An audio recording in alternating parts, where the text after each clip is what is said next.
Hello and welcome to IELTS Bob, your ultimate destination for IELTS exam preparation. I'm Bob, your dedicated guide to mastering the IELTS and achieving your dreams of studying, working, or living abroad. Are you overwhelmed by endless IELTS practice materials online? Don't worry, IELTS Bob has you covered. Here you'll find top-quality practice tests and expert tips to sharpen your reading skills and boost your confidence for exam day. In today's video, we'll dive into an IELTS short listening practice test with answers. Whether you're just starting your IELTS journey or striving for a perfect score, this video is tailored to help you succeed. If you find this helpful, don't forget to like, subscribe, and hit the notification bell to stay updated with the latest IELTS tips and practice materials from IELTS Bob. Let's unlock your potential and make IELTS success your reality. Are you ready? Let's get started. Part 4. You will hear part of a lecture on cities of the future. You now have 30 seconds to read questions 31 to 37.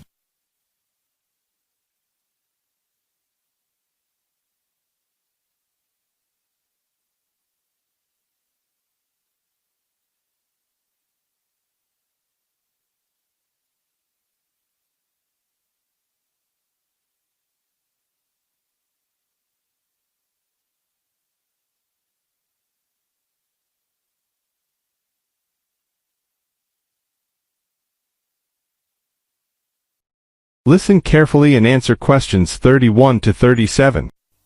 Okay, we've been looking at how societies will develop in the future and at the increase in the size of cities. So I want to talk to you today about the key considerations in these cities of the future.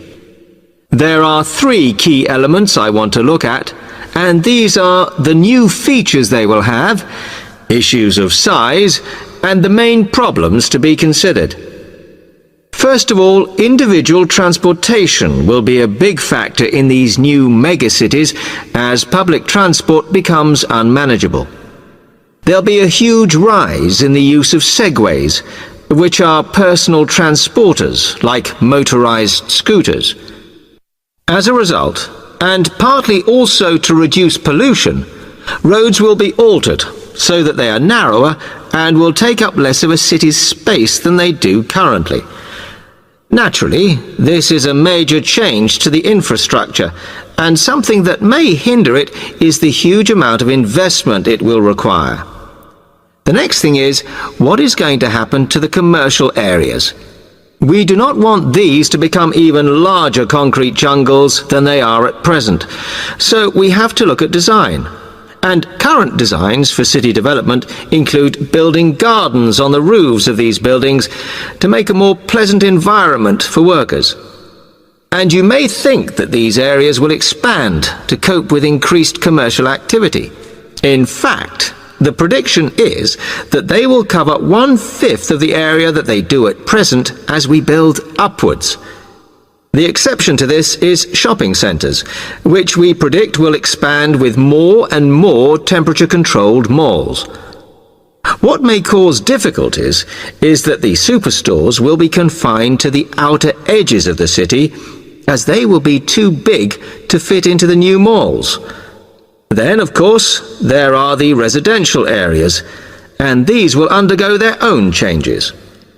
One particular development will be houses which are built from glass, as innovations in this material allow it to provide light without causing problems with temperature inside a building.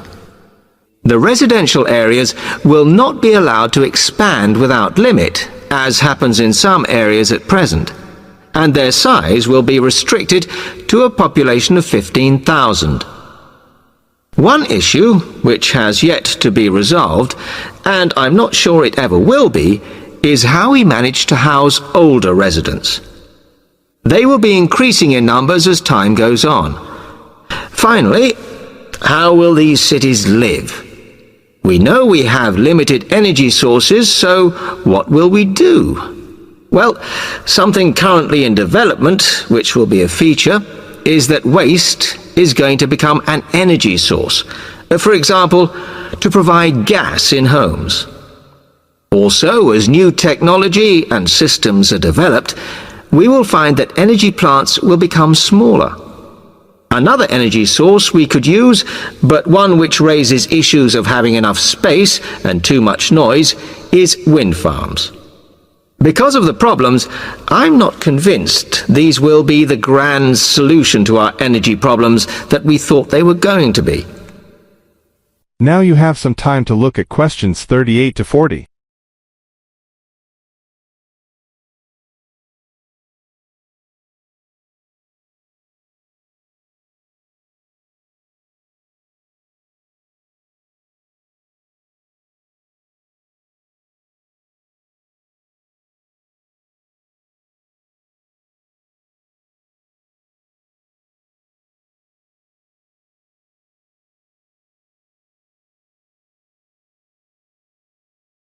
Now listen carefully and answer questions 38 to 40.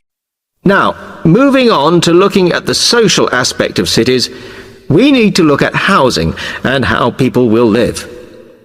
Cities currently have flats in the centre, populated by single people and wealthier residents, and families tend to move to the outskirts. In the future, the centre of cities will see a dramatic change. We will see many more examples of cooperative buildings. This is where people join together to form a company that owns the building they live in. And despite continuing shortages, there will also be a rise in the provision of retirement homes in city centres so that the elderly can have easy access to hospitals and shops. Recently, we have seen a levelling off in the growth of private housing, and I think that will not change. But we are likely to see more social housing, as far fewer people will be able to afford to own their own homes. Okay, now, if anybody has any...